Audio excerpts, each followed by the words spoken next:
Another rainy afternoon in the Sunshine State. As you head outside, you notice that the parking lot is flooded again.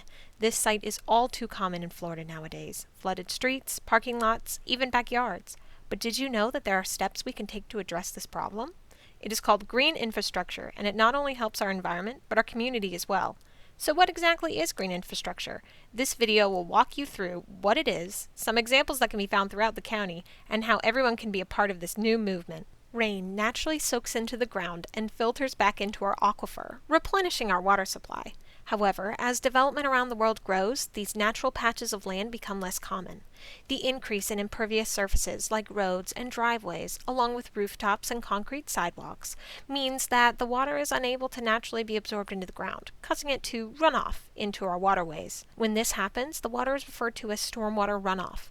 Unfortunately, this stormwater can become heavily polluted with things like chemicals and waste that it picks up while flowing over these surfaces. The pollution ends up in our springs, rivers, and oceans. This lowers the quality of the water, harming wildlife and our drinking supply. What green infrastructure does is treat the water at its source, the location where it rains, in the most natural way possible before it is able to enter our waterways. It is a water management practice using a variety of methods to mimic the natural water cycle and includes the use of a variety of systems like vegetation, soils, and permeable surfaces. So what are some of the benefits to using green infrastructure? Adding more permeable surfaces means that the stormwater is able to be absorbed back into the ground, naturally filtering out any pollutants and allowing it to recharge our aquifer. Also, with less flooding comes less property damage. More vegetation, like trees, means better air quality. This is because plants can help filter out particle pollution in the air, many of which can lead to a variety of respiratory health problems. It also helps to reduce outdoor temperatures, erosion, and noise pollution. A growing industry means that there is an increase to the job market. The additional green space in the community, along with improved air and water quality, provides better habitat for wildlife. It also increases areas of recreation for things like walking, hiking, and wildlife viewing. Resiliency is how well a person, community, and area reacts to, adapts, and grows before, during, and after a shock or a stressor. A shock is an event, think a major hurricane, and a stressor means a more long-term occurrence, think air quality. How about we take a look at two examples of green infrastructure you can find right here in Volusia County. First, we will be talking to Dr. Jason Evans. He is the Executive Director of the Institute for Water and Environmental Resilience at Stetson University. He is going to be explaining what the floating mats at the Sanders Stetson Aquatic Center are all about. Then, we will be joined by Sandy Falcon, manager of the Leone Environmental Center. She is going to explain the ins and outs of permeable pavement at the Deltona Amphitheater.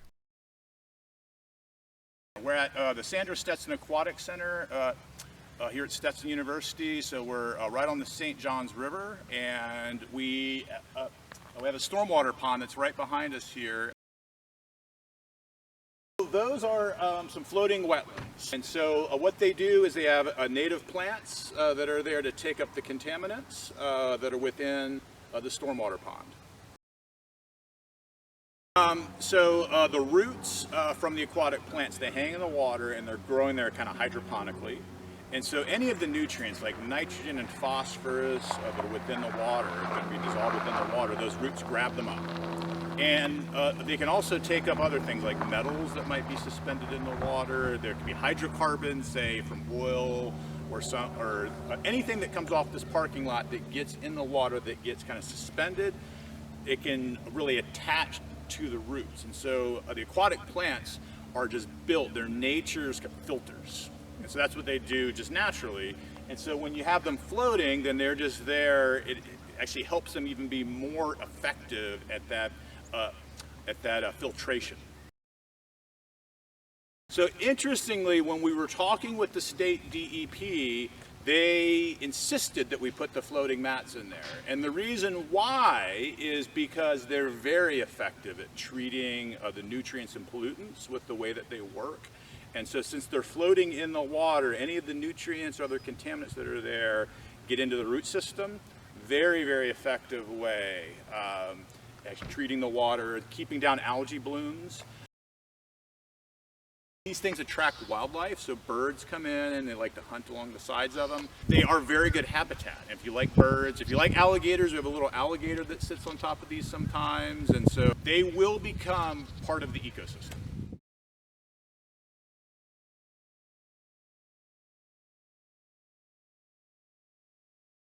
So right now you are located in the Deltona Amphitheater. And the Deltona Amphitheater is located in between Lyonia Environmental Center and the Deltona Library and Lyonia Preserve, which is behind me.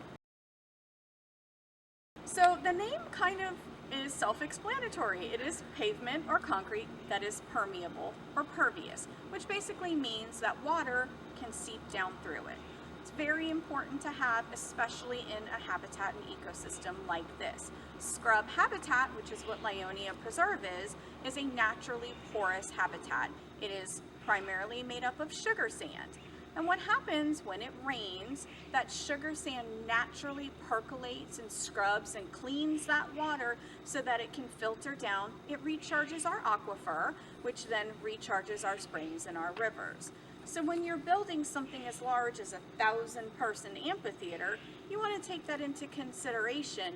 And when you're putting in something like an asphalt or concrete, kind of like these benches here, that percolation isn't going to take place as much because it's going to absorb, or you're going to have runoff from that concrete when it rains. So when you add something like pervious concrete, that allows that water to then still continue to percolate down into our aquifer. So part of our LEED certification when we opened the facility 11 years ago was adding permeable concrete or permeable paving to our amphitheater space. So this space was a natural depression that already existed on site.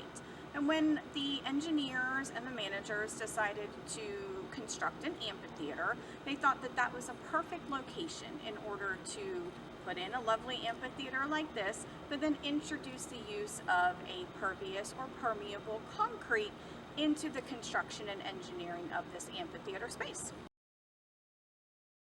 When you have less water recharging the aquifer, those water levels decrease.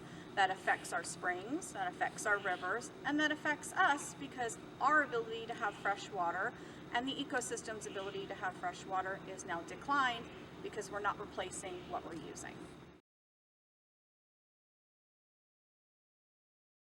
You may be asking yourself, what can you do to help? Planting native species is an amazingly simple first step. You see, native plants are adapted to Florida's climate, meaning that they use less water and do not require additional fertilizer or pesticides, not only reducing water usage, but also helping to keep chemicals out of our waterways. These native plants provide better habitat for wildlife. The increase in food and shelter means you should prepare to see more pollinators like bees and butterflies, birds, and so much more. Now, some may think that native species just aren't as pretty as their ornamental counterpart. But as you can see by these examples of native plants you can put in your backyard, that is simply not the case. Do you have a low-lying area or depression in your yard? Maybe it constantly fills with water after a storm? Consider using that space to build a rain garden. They are excellent tools when it comes to recharging our aquifer. Stormwater flows into these planted depressions, where it can temporarily pool. Here, native plants, along with a mixture of soil, sand, and compost, filter out any pollutants, allowing the clean, filtered water to percolate down into the groundwater below. Being more mindful of what you put on your lawn goes a long way when it comes to protecting our waterways. Limit the use of fertilizers and pesticides by planting native plants. If you must fertilize, use it very sparingly, and in accordance with Volusia County's fertilizer ordinance, look for 50% or greater slow-release fertilizer and keep it at least 15 feet away from any body of water. Do not toss yard waste, like grass clippings and leaf litter, down storm drains.